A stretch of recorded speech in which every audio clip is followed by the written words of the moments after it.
दोस्तों, चाहे मर जाना, लेकिन 8 मार्च 2024 दिन शुक्रवार के दिन महाशिवरात्रि के विशेष अवसर पर यह 10 महापाप गलती से भी मत करना। इस दिन अंधा व्यक्ति भी महाशिवरात्रि पर यह पाप कभी नहीं करता। साथ ही जानिए पूजा का शुभ मुहूर्त और पारण का समय। दोस्तों, महाशिवरात्रि प्यार का प्रतीक है, समस्त संसार को उजागर करने का विशेष पर्व है। यह खुशियों का संचार भारत में ही नहीं अपितु विदेश में भी महाशिवरात्रि बड़ी ही धूमधाम के साथ मनाई जाती है। महाशिवरात्रि गंगा जल की हर एक बूंद से भी ज्यादा पवित्र मानी गई है, शुभकारी मंगलकारी मानी गई है। दोस्तों, माता पार्वती ने पति के रूप में महादेव शिव को पाने के लिए घोर तपस्या की थी और उसी तपस्या का फल है महाशिवरात्रि। कालों के भी काल महाकाल का आशीर्वाद पाने के लिए कमेंट में लिखे, जय हो गौरी शंकर की जय हो। देवों के देव महादेव को एक लाइक जरूर करें। आपके पसंदीदा हिंदू रिलीजियस टेल्स चैनल को सब्सक्राइब करें। दोस्तों, महाशिवरात्रि पर एक ऐसा उपाय आपको करना है जिससे बिन पूजा पाठ के ही सारा फल मिल जाता है, जिसको करने के बाद बिना धूप दीप जलाए, अगरबत्ती जलाए, फूल अर्पित करें। मात्र यह एक उपाय कर लेना, भगवान शिव दौड़े चले आएंगे, कंगाल भी हो जाएंगे, धनी किस्मत पर लग जाएंगे, 4 चांद दिन दुगनी रात चौगुनी होगी, तरक्की आगे आपकी मर्जी। वीडियो को लाइक जरूर करें। दोस्तों, भगवान भोलेनाथ को समर्पित इस पर्व का शिव भक्त पूरे साल इंतजार करते हैं और भांग के रस में शिव के विवाह में लीन हो जाते हैं। नृत्य आदि करते हैं, जागरण आदि करते हैं, भंडारा करते हैं, क्योंकि यह महाव्रत विवाह में आने वाली सभी प्रकार की बाधाओं को दूर करता है, सभी की मनोकामना को पूर्ण करता है। शिवरात्रि की रात है और सभी साधकों के लिए अद्भुत रात है, जागने की रात है। कुछ लोग पूरी रात जागकर शिव पार्वती की पूजा करते हैं। दोस्तों, और आज रात जगने का साइंटिफिक कारण भी है। जो योगी है वह इस रात को ऊर्जा का प्रवाह ऊपर की ओर होता है। योगिक परंपरा में यह नियम है कि इस रात में कोई भी लेटेगा नहीं। आपकी रीढ़ की हड्डी बिल्कुल सीधी होनी चाहिए दोस्तों, ताकि आपकी ऊर्जा जो है इस प्राकृतिक चढ़ाव का पूरा लाभ ले सके और ऊर्जा ऊपर की ओर जा सके। इसलिए इस रात जागरण करना है, सभी का जागरण करना है। और महाशिवरात्रि मनाने के पीछे कारण भी है कि इस दिन चंद्रमा क्षीण होता है, तो इसके माध्यम से पृथ्वी पर अलौकिक लयात्मक शक्तियां आती है जो जीवनी शक्ति में वृद्धि करती है। यद्यपि चतुर्दशी का चंद्रमा क्षीण रहता है, लेकिन शिव स्वरूप महामृत्युंजय दिव्यापुंज महाकाल आसुरी शक्तियों का इस रात्रि में नाश करते हैं। इसलिए मार्क हो, अनिष्ट की आशंका हो आपके जीवन में लगता है, किसी ने कुछ किया धरा हो, तो इस महामृत्युंजय शिव की आराधना कर आज की रात आप अपनी सभी प्रकार के बुरी अनिष्ट शक्तियों से छुटकारा पा सकते हैं। जो लोग भोलेनाथ माता पार्वती की पूजा करना चाहते हैं, वह इस दिन अपने घर पर पारद का शिवलिंग रख लीजिए। अभिमंत्रित होना चाहिए। शिवलिंग आप अच्छे से रखें, उनको मंत्रों द्वारा भी अभिमंत्रित करके रखें। स्फटिक हो, नर्मदेश्वर शिवलिंग हो, कोई भी रखिए, अच्छे से उनको भोलेनाथ को अपने घर पर ही एक लोटा जल चढ़ाकर पूजन कीजिए, क्योंकि मंदिरों में बहुत भीड़ भाड़ होती है और महाशिवरात्रि पर यही भीड़ का नजारा बहुत ही खूबसूरत लगता है। कोने कोने में शिव भक्त हैं। अगर नहीं पॉसिबल होता है, ठीक से जल नहीं चढ़ा पाए, तो घर में ही शांति से आप पूजन करें। गन्ने का रस पंचामृत हुआ, इससे आप इस दिन भोलेनाथ का अभिषेक कीजिए। दूध दही घी शहद शक्कर पंचामृत बनाकर के अभिषेक कीजिए। दोस्तों, फिर भोले बाबा का श्रृंगार कीजिए, चंदन चढ़ाइए, अक्षत चढ़ाइए, जनेऊ अर्पित कीजिए, थोड़ा सा इत्र, चंदन का इत्र विशेष रूप से भोले बाबा को बहुत प्रिय है, तो वह आप अर्पित कीजिए। उनके पसंदीदा पुष्प चढ़ाएं, आंकड़े की माला से उनका श्रृंगार कीजिए। कनेर के सफेद पुष्प चढ़ाए, प्रजापति के पुष्प पर कनेर हुए, कमल हुए, गुलाब हुए, बेल हुए, यह फूल उनको बहुत प्रिय है, यह अर्पित करें। और 5 बिलपत्र अवश्य चढ़ाएं। अगर आपको बिलपत्र नहीं मिलते हैं या कटे फटे मिलते हैं जैसे तैसे, तो एक चांदी का बिलपत्र रख लीजिए। उस दिन उसी को 108 बेलपत्र, ध्यान रखें, चांदी का बेलपत्र आपका अभिमंत्रित होगा, तो वह 108 बेलपत्र अर्पित करने का फल आपको प्राप्त कराता है। 1.25 लाख बेलपत्र से आप भोले बाबा का जैसे अभिषेक करते हैं, उतने ही मंत्रों से उसका अभिषेक उनको अर्पित करने से उसका फल प्राप्त हो जाता है। और अभिमंत्रित बेलपत्र आप इस दिन चाहे तो या जो आपके पास बेलपत्र है उसी पर आप श्री श्री लिख करके या ओम नमः शिवाय या राम राम लिख करके अर्पित कीजिए। चिकना भाग जो होता है उस पर लिखिए और ये डायरेक्ट शिवलिंग पर अर्पित हो। इस प्रकार से आपको बेलपत्र चढ़ाने चाहिए, कटे फटे बेलपत्र ना हो। इस बात का ध्यान रखें, जो व्यक्ति अधूरी चीज भगवान को अर्पित करता है तो उसे भी कटे फटे पत्तों की तरह ही कटा फटा फल ही प्राप्त होता है। दोस्तों, कहते हैं कि जब भोलेनाथ ने गले में विष धारण किया था तो आदि शक्ति मां के कहने पर देवताओं ने भगवान शिव के सिर पर भांग धतूरा बेलपत्र आदि रखा और निरंतर जल अभिषेक किया था, जिसकी वजह से उनके मस्तिष्क का ताप कम हुआ था और उस समय से ही भोलेनाथ को भांग धतूरा चढ़ाया जाता है। और यह बात से भक्तों में बहुत कम लोगों को ही पता है कि इसी कारण शिवलिंग पर भांग धतूरा चढ़ाया जाता है। दोस्तों, अगर आपके घर में शिवलिंग है तो आज के दिन आप चाहे तो शिव जी का त्रिशूल हुआ, डमरू हुआ, यह भी आप उनको अर्पित कर सकते हैं। शिव जी के डमरू की डम डम की ध्वनि मंगल गुरु से संबंधित होती है।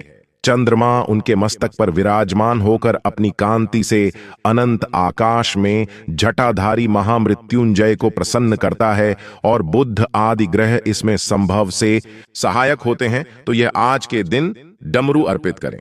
भोले बाबा को डमरू धारण भी कर सकते हैं। अभिमंत्रित करके आप अपने शरीर पर छोटा सा चांदी का डमरू धारण करें। नासा में एक महिला वैज्ञानिक हैं जिनका नाम सेलिना है। उनके गले में भगवान शिव का डमरू है। वह मानती है पूरा ब्रह्मांड ही शिव है, इसीलिए आप भी अपने गले में छोटा सा डमरू अवश्य धारण करें। जब अंग्रेज लोग, विदेशी लोग डमरू धारण कर सकते हैं, शिव का नाम ले सकते हैं, तो आप तो सच्चे सनातनी हैं। आपको गर्व होना चाहिए, आपके ऊपर भगवान शिव का आशीर्वाद है। आप सनातनी हैं, लोग आपके धर्म को जान रहे हैं और आपके रोंगटे खड़े होना चाहिए कि भगवान शिव ही एक ऐसे सच्चे और साक्षात प्रमाण देते हैं कि मैं ही विज्ञान हूं, मैं ही प्रकृति, मुझ में समस्त संसार देख रेत के कण से लेकर जगत संसार तक आसमान का हर किनारा मुझ में ही समाहित है। दोस्तों, इसीलिए डमरू अवश्य धारण करें, त्रिशूल अवश्य धारण करें, लेकिन वह अभिमंत्रित होना चाहिए। सभी पुरुष को हाथ में कड़े की भांति धारण कर सकते हैं। यह अपने आप में चमत्कारी होता है। और भोले बाबा तो वह है जिनके सिर पर तो कांवड़िए भी श्रावण मास में मटके फोड़ देते हैं, वह बेचारे फिर भी फल देते हैं। लेकिन भोलेनाथ जितना जल्दी प्रसन्न होते हैं उतना जल्दी क्रोध में भी आ जाते हैं। कुछ खास चीजें होती हैं जो उनको बिल्कुल पसंद नहीं आती है। आज हम बात करेंगे उन चीजों की जहां एक और भांग धतूरा उनको बहुत प्रिय है, पुष्प उनको बहुत प्रिय है, जल का अभिषेक करना उनको बहुत प्रिय है, पंचामृत गन्ने का रस, इससे आप अभिषेक कीजिए, उनको बहुत प्रिय है। इत्र के जल से अभिषेक कीजिए दोस्तों। लेकिन वही गन्ने का रस अगर बासी हो तो भूल से भी कुछ लोगों को मैंने देखा है रात में या पहले दिन ही गन्ने का रस फ्रिज में लाकर रख देते हैं और अगले दिन सुबह सुबह उससे भोले बाबा का अभिषेक करते हैं। ऐसी गलती ना करें। फल नहीं मिलता है तो आप सिर्फ जल से अभिषेक कीजिए। जल में थोड़ा सा चित्र डाल करके अभिषेक कीजिए। ऐसा करके आप अपने आप को ज्यादा ज्ञानी साबित ना करें। कुछ लोग पैकेट लेकर जाते हैं या प्लास्टिक की बोतलों में दूध लेकर जाते हैं, उससे अभिषेक करते हैं। ऐसा ना करें। स्टील का लोटा ले लीजिए, चांदी का लोटा ले लीजिए, जो आपकी यह स्टील की कटोरी है उसे ले लीजिए कि गिलास ले लीजिए, उसमें दूध रख करके गौ माता का दूध हो वह आप अभिषेक कीजिए। जो पैकेट वाले बासी दूध होते उससे आपको भोले बाबा का अभिषेक नहीं करना चाहिए। उसमें कई केमिकल मिले होते हैं और बाजार में मिलने वाला पैकेट वाले दूध में कई जानवरों का दूध मिक्स होता है जो कि शुभ नहीं माना जाता। नॉर्मल जल से अभिषेक कर लीजिए।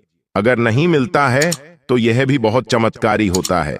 उसकी जगह सरसों तेल ले लीजिए, उससे अभिषेक कीजिए। तिल के तेल से अभिषेक कीजिए। यह सभी चमत्कारी होते हैं। लेकिन नारियल पानी से भी कुछ लोग अभिषेक करते हैं। कई पंडितों को मैंने देखा है नारियल पानी से अभिषेक कराते हैं।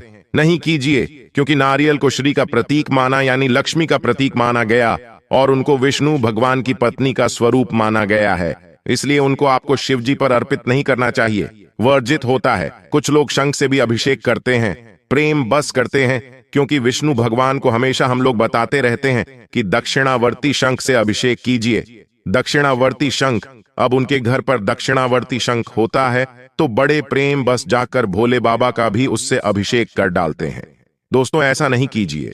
शिव जी की पूजा में शंख का उपयोग वर्जित है, क्योंकि भगवान शिव ने शंखचूर नामक राक्षस का वध किया था और उसका जो शरीर जब भस्म हो गया था, उसी शरीर के भस्म से शंख की उत्पत्ति हुई थी।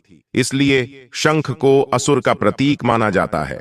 विष्णु भगवान का भक्त था और इसलिए भोलेनाथ की पूजा में शंख का उपयोग निषेध बताया गया है। दोस्तों, कोई भी स्त्रियों की वस्तु आपको नहीं चढ़ानी है। जैसे हल्दी, वैसे देखिए तो हर मांगलिक कार्य में, धार्मिक कार्य में हल्दी चढ़ाई ही जाती है, लेकिन भोलेनाथ की पूजा में हल्दी नहीं चढ़ाना है आपको, क्योंकि शिवलिंग को पुरुषत्व का प्रतीक मानते हैं। ऐसे ही सिंदूर भी वर्जित है। सुहागिनें अपने पति की लंबी आयु के लिए सिंदूर भरती है, कुमकुम लगाती है, लेकिन आप माता पार्वती का नाम लेकर अर्पित कीजिए। पार्वती मां को अर्पित कीजिए, लेकिन भोलेनाथ बैरागी है, उनको यह चीजें आपको नहीं अर्पित करनी चाहिए। उसकी जगह आप उनको भस्म चढ़ाइए है, उससे भोले बाबा प्रसन्न होते हैं। दोस्तों, अब आपको चढ़ाना भी है तो कहां चढ़ाएंगे? आप बोलेंगे कई जगह मैंने देखा है, चढ़ते हुए तो कहां चढ़ाते हैं, जलाधारी पर चढ़ाते हैं।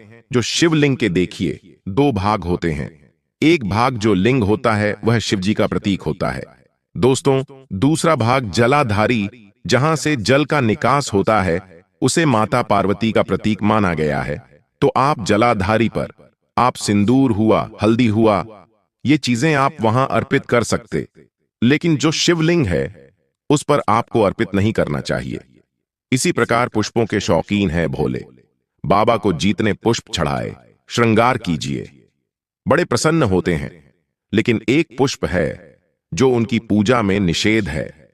सभी लोग जानते हैं केतकी का फूल, बहुत खूबसूरत कथा भी है कई बार कि जब ब्रह्मा विष्णु भगवान में विवाद छिड़ गया था, ब्रह्मा जी सृष्टि के रचयिता होने कारण अपने आप को श्रेष्ठ बताने लगे और इसी तरह से विष्णु भगवान पूरी सृष्टि के पालनकर्ता के रूप में खुद को श्रेष्ठ बता रहे थे।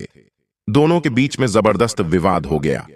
दोस्तों, तब बीच में एक विशाल लिंग प्रकट हुआ। अब दोनों देवताओं में यह सहमति हुई, निश्चय किया गया कि इस लिंग के छोर का पहले जो पता चला आएगा वही सर्वश्रेष्ठ होगा। तब दोनों देवताओं ने शिवलिंग की विपरीत दिशा में शिवलिंग की छोर ढूंढने की कोशिश की। काफी समय हो गया, किसी को भी शिवलिंग का छोर नहीं मिला तो विष्णु भगवान तो लौट गए और उसके थोड़ी देर बाद ब्रह्मा जी भी आ गए। दोस्तों, अब ब्रह्मा जी ने लौटने के बाद विष्णु भगवान से कहा कि मैं तो शिवलिंग के छोर को ढूंढ कर आया हूं, और उन्होंने केतकी के फूल को इस बात का साक्षी बताया, लेकिन ब्रह्मा जी ने झूठ बोला था। अब ब्रह्मा जी जब असत्य बोल रहे थे तो शिव भगवान वहां प्रकट हुए और ब्रह्मा जी का गुस्से में एक सिर काट दिया और केतकी के फूल को श्राप दिया। पूजा में केतकी के फूलों का इस्तेमाल नहीं होगा और इसी श्राप की वजह से केतकी के फूलों को शिव जी की पूजा में निषेध बताया जाता है, तो उनको नहीं चढ़ाना है। दोस्तों, और दूसरी तरफ भी बहुत अत्यंत सुगंधित भी होता है। कहते हैं कि मोह माया की ओर ध्यान आकर्षित करता है, तो भोलेनाथ तो इन चीजों से दूर रहते हैं, अतः इनको आपको नहीं चढ़ाना चाहिए। दोस्तों, तुलसी पत्र भी नहीं चढ़ाया जाता है। अब इसके पीछे भी बहुत सारी कथाएं आती है। हर चीज के पीछे जालंधर राक्षस की कथा है। जालंधर नाम का असुर भगवान के हाथों से मारा गया था और जालंधर को एक वरदान था कि उसकी पत्नी की पवित्रता की वजह से कोई उसको पराजित नहीं कर सकता। लेकिन जालंधर को मारने के लिए भगवान विष्णु और शिव जी ने योजना बनाई और असुर जालंधर की पत्नी वृंदा का भगवान विष्णु ने पतिव्रत धर्म तोड़ दिया। और तब जालंधर की मृत्यु की खबर वृंदा ने सुनी तो वृंदा ने आत्महत्या कर ली और उसी जगह पर तुलसी का पौधा उगा। और वृंदा ने शिव जी को भी श्राप दिया था कि उनकी पूजा में तुलसी की पत्तियां वर्जित रहेंगी। शिव पूजा में कई जगहों पर यह अपवाद है, तिल नहीं चढ़ाना चाहिए, लेकिन मैं खुद मानता हूं कि भगवान शिव की पूजा में तिल आपको अर्पित करना चाहिए, अगर आप पापनाश के लिए करना चाहते हैं। कुंडली में शनि दोष है तो आपको काले तिल आप चढ़ा सकते हैं, अन्यथा आपको काले तिल अर्पित नहीं करनी चाहिए। शिवलिंग की पूजा में कभी भी 1 या 2 बेलपत्र नहीं चढ़ाने चाहिए, हमेशा 3, 5, 7 या 9 ऐसे चढ़ाने चाहिए। और बेलपत्र पर हमेशा प्लेन बेलपत्र नहीं चढ़ाना चाहिए, उस पर कुछ ना कुछ लिखे। आप ओम लिखिए, ओम नमः शिवाय लिखें, राम राम लिखिए।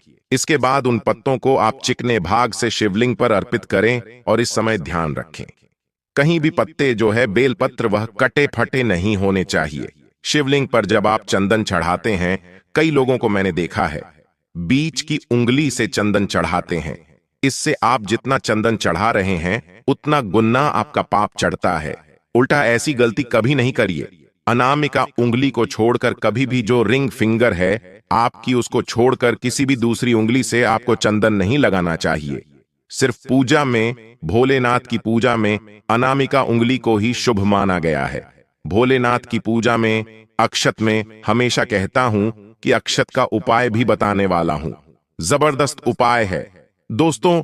अब इनकी पूजा में अक्षत का उपयोग करना चाहिए। अक्षत यानी बिना टूटे हुए चावल। टूटे हुए चावल कभी भी गलती से भी शिव जी की पूजा में नहीं चढ़ाएं, हमेशा साबुत चढ़ाएं। मात्र 5 दाने चावल चढ़ाइए। आपके पास नहीं है ज्यादा तो 1 मुट्ठी चावल का नियम आता है, पूरा आपको सारी पूजा करने के बाद अर्पित करना चाहिए, दोनों हाथों से मनोकामना बोलते हुए। लेकिन अगर इतने चावल नहीं है तो 5 दाने ही अर्पित कीजिए, यह भी श्रेष्ठ कहा गया है और यह चावल को श्रेष्ठ माना जाता है। देव अन्य कहा गया है, सभी देवताओं को चावल प्रिय होता है। तो आप चाहे तो इस पर सुगंधित द्रव्य लगाकर के भी आप इसको भोलेनाथ पर अर्पित कीजिए। और अक्षत चढ़ाने का तात्पर्य यह होता है, अभिप्राय यह होता है कि हमारा पूजन अक्षत की तरह पूर्ण हो। दोस्तों, अन्न में श्रेष्ठ होने के कारण इसको चढ़ाते समय यह भाव रहना चाहिए कि जो भी अन्न हमें प्राप्त होता है, हे प्रभु, वह आपकी कृपा से प्राप्त होता है। हमारे अंदर यही भावना बनी रहे और इस प्रकार से भावना करते हुए अंत में आपको 1 मुट्ठी चावल जरूर अर्पित करना चाहिए। दोस्तों, बहुत ही खूबसूरत दिन है और भोलेनाथ को आप अरहर की दाल के पत्ते, अरहर की दाल यह भी चढ़ा सकते हैं। इससे सुख समृद्धि में वृद्धि होती है। अगर आपके जीवन में कोई तकलीफ दूर नहीं हो रही है, कोई विशेष कार्य पूर्ण नहीं हो रहा है तो मूंग की दाल चढ़ाइए। जीवन में संतान सुख की कमी हो रही है तो गेहूं चढ़ाना चाहिए। और जो भी शिवलिंग हो, चाहे पत्थर का हो, मिट्टी का हो, चीनी मिट्टी का हो, आप जब भी किसी मंदिर आदि में जाते हैं तो वहां पर क्या होता है, आपको शिवलिंग पर जो चढ़ावा प्रसाद है, मैंने कई जनों को देखा है वहां से लेकर के आ जाते हैं। गलती से भी शिवलिंग पर चढ़ा हुआ प्रसाद आपको नहीं लेकर के आना चाहिए। दोस्तों, कहा जाता है यह चंदेश्वर का भाग होता है, चंदेश्वर का अंश, यानी यह प्रसाद भूत प्रेतों का अंत होता है। इसलिए कभी भी शिवलिंग पर चढ़ा हुआ प्रसाद नहीं खाना चाहिए। दूसरी चीज, शिवलिंग की जब परिक्रमा की जाती है तो जैसे चंद्रमा आधा होता है, शिव जी की मस्तक पर आधा चंद्रमा होता है, इसी तरह से उनकी परिक्रमा भी आधी की जाती है। इस बात का ध्यान रखें। दोस्तों, शिवरात्रि के दिन दूसरों को दुख पहुंचाना, किसी की गलत तरीके से कोई हानि पहुंचाना, सीधे साधे लोगों को परेशान करना, मंदिरों में जा रहे हैं तो गलत तरीके से ताक झांक करना, इस तरह के लोगों को हमेशा शिवजी पाप देते हैं, इनसे नाराज हो जाते हैं। क्योंकि शिव पुराण में लिखा है, साक्षात महाशिवरात्रि के पावन अवसर पर भगवान शिव किसी भी रूप में धरती पर आ सकते हैं और भक्तों की परीक्षा ले सकते हैं। भगवान शिव आपकी कठोर परीक्षा भी ले सकते हैं, साधारण परीक्षा भी ले सकते हैं। इसीलिए ऐसा पाप कभी मत करना। हर मनुष्य में जिसे शिव ही शिव दिखते हैं, उसे नारायण का आशीर्वाद मिलता है, देवियों का आशीर्वाद मिलता है। भगवान शिव साक्षात उसे शिवलोक में स्थान देते हैं। दोस्तों, हमें नहीं पता किस रूप में नारायण मिल जाए, भगवान शिव मिल जाए, जानवर आदि के रूप में, पशु पक्षी के रूप में भगवान शिव हमें दर्शन दे जाए, हमें पता नहीं चलता। इसलिए मनुष्य को चाहिए साधारण जीवन स्वभाव, मन में ममता कूट कूट कर भरी हो और उसके मन में ही सिर्फ बात करते हैं, श्री हरिवास करते हैं। भगवान शिव उसको दर्शन देते हैं और दीर्घायु प्रदान करते हैं। क्योंकि एक बार माता पार्वती ने जब भगवान शिव से पूछा कि गृहस्थ लोगों का कल्याण किस तरीके से हो सकता है, तो भगवान शिव ने बताया ऐसे ग्रस्त देवता हो, आर्षि मुनि हो, प्रसन्न रहते हैं जो सच बोलते हैं, जो सभी प्राणियों पर दया करते हैं, जो अपने मन और इंद्रियों पर संयम रखते हैं, सामर्थ्य के अनुसार सेवा परोपकार करते हैं, माता पिता तथा बुजुर्गों की सेवा करते हैं, दूसरों के धन पर लालच नहीं करते, जो पराई स्त्री को वासना की नजर से नहीं देखते, जो किसी की निंदा नहीं करते और सभी के लिए दया का भाव रखते हैं, जो सबसे प्यार से बोलते हैं। तो दोस्तों, इस बार सच्चे दिल से शिवरात्रि मनानी है। दोस्तों, इस दिन पूरे दिन ओम नमः शिवाय, ओम नमः शिवाय का जाप करते रहें। अगर आप भगवान शिव के सच्चे भक्त हैं तो वीडियो को लाइक जरूर करना और कमेंट सेक्शन में हर हर महादेव, ओम नमः शिवाय अवश्य लिखना। हिंदू रिलीजियस टेल्स चैनल को सब्सक्राइब करके बेल आइकन अवश्य ही दबाएं। जय श्री राम, हर कर्ण महादेव।